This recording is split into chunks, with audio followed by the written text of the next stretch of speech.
We've got a big A, followed by B, C, and D. Thanks to America's Fun Education, the college entrance exam is a theme park of MCQ.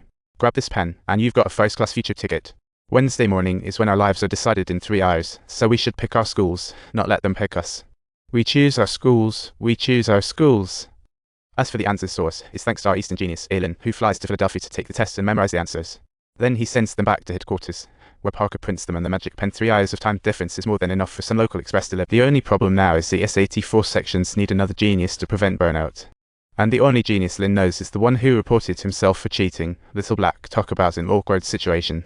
Regardless of how persistent Lynn's persuasion is, Little Black remains unyielding in his stance. He believes he can secure a full scholarship all by himself, making the leap from an African slum to an American white-collar job.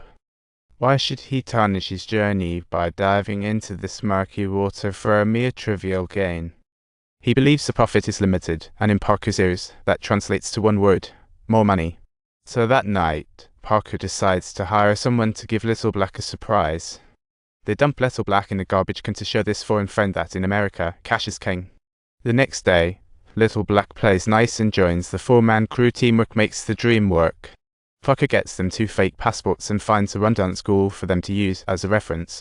Next, Lynn and Little Black's mission is to simulate exam conditions, and after the first part, they'll use the restroom break to sneak answer. There's no break between the second and third parts, so they have to step up their memory training. It's like a marathon challenge.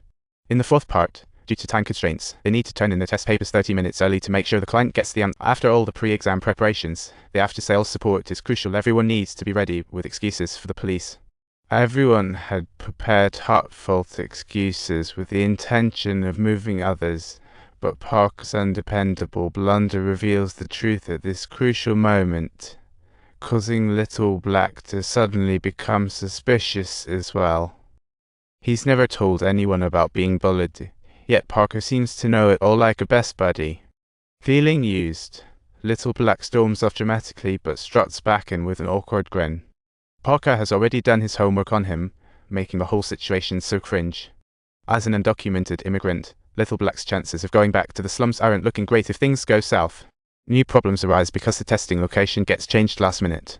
The security here is 1,000 times tighter than before, so they have to toughen up, but the good news is there's no issue with the passports.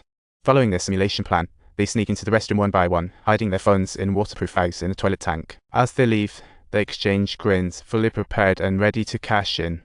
Since they are both super geniuses, the SDOT exam questions are no threat to them. After quickly answering, Little Black is responsible for the second half, running to the restroom to send the answers just before the end. But at the crucial moment, Little Black gets jittery and starts deleting the prepared answers. What? Is it another 100K? That's too high, he exclaims. If you don't help him out, he insists. At such crucial moments, the well-compensated Little Black is feeling quite smug. Just don't raise the issue of payments while you're aiming. Only the bluntest and most unabashed assassins would act in such a manner. Just when Parker got the answers, these two encounter more trouble. It's not the exam paper, but rather the girls in the exam room practically bursting. The girls are lined up like a queue at Disneyland, while Lynn waits for his seat. The boys are performing much better. Little Black swiftly secures the spot. But quick comes with its own problems. The examiners are patrolling, so Little Black has to speed up answer transmission. But oops. He knocks over the toilet seat on his lap, not exactly a subtle situation. The examiner starts banging on the door, and a desperate Little Black tosses his phone into the toilet, watching it float away. Just as Lynn sits down, phone in hand, the examiner reminds him that the next test is about to start. He doesn't even have time to send the answers and can't even hide his phone. With no other options, he just chucks the phone inside. As soon as he steps out of the girls' restroom, he runs into Little Black getting talked to by the examiner. Faced with the pressure, Lynn decides to channel his inner genius, using a water break to his advantage. He hides his phone in the water dispenser, embarking on a solo adventure.